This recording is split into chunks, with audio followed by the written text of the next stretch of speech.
विद्वान पंडित और तेनालीराम की कहानी। तेनालीराम की बुद्धिमत्ता की कहानी।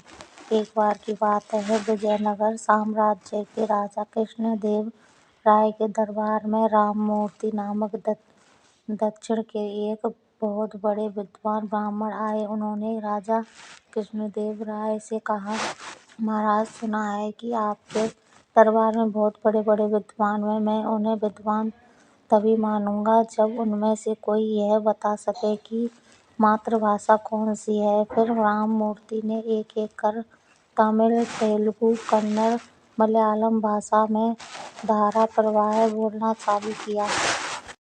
उनकी भाषा में सुनकर ऐसा लग रहा था मानो वह जिस भी भाषा में बोलते थे यही उनकी मातृभाषा है।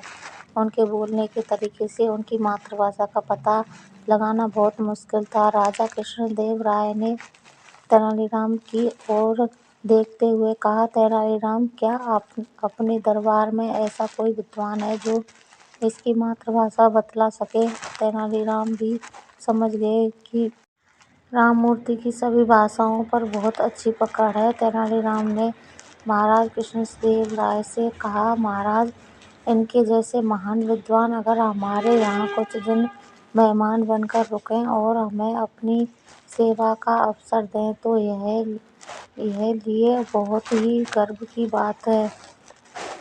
महाराज कृष्णदेव राय भी तेनालीराम के इशारे को समझ गए और उन्होंने भी विद्वान से कुछ दिन महल में रुकने का अनुरोध किया। राममूर्ति 3 दिन महल में रुकने के लिए तैयार हो गए। दूसरे दिन जब राममूर्ति नित्य कर्म के लिए जा रहे थे तो तेनालीराम भी उनके साथ चलने लगे। रास्ते में एक कांटा राममूर्ति के पैर में चुभ गया और राममूर्ति ने अम्मा अम्मा बोलते हुए अपना पैर पकड़ लिया। तेनालीराम ने राममूर्ति के पैर से कांटा निकाला जिससे राममूर्ति को आराम लग गया।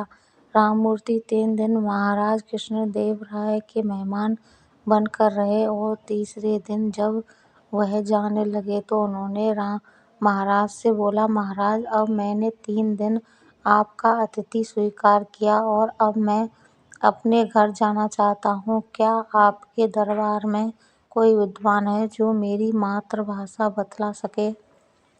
तभी तेनालीराम खड़े हुए और बोले, महाराज, राममूर्ति बहुत बड़े विद्वान हैं और उनकी सभी भाषाओं पर उनकी मजबूत पकड़ है कि यह पता लगाना बहुत कठिन है कि उनकी मातृभाषा कौन सी है, किंतु मैं दावे से कह सकता हूँ कि उनकी मातृभाषा तमिल है। यह सुनकर राममूर्ति बहुत प्रसन्न हुए और तेनालीराम से पूछा, तेनालीराम, तुम्हें कैसे पता चला कि मेरी मातृभाषा तमिल है। तेनालीराम बोले, जब आपके पैर में कांटा चुभा था तब आपके मुख से अम्मा अम्मा शब्द निकले थे। जब व्यक्ति कठिनाई में होता है तो अपने माता पिता या परमेश्वर को याद करता है और वह भी उसकी मातृभाषा में। अम्मा शब्द तमिल का शब्द है, इसलिए आपकी मातृभाषा तमिल है।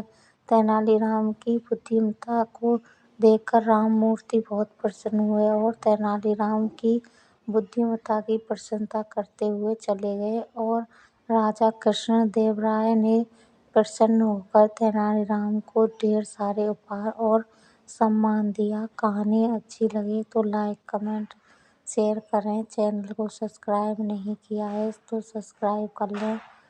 पूरी कहानी सुनने के लिए धन्यवाद। ऐसे ही मेरे चैनल से जुड़े रहिए। मेरे चैनल को सब्सक्राइब कर लीजिए। सभी कहानियाँ सुनते रहिए। धन्यवाद।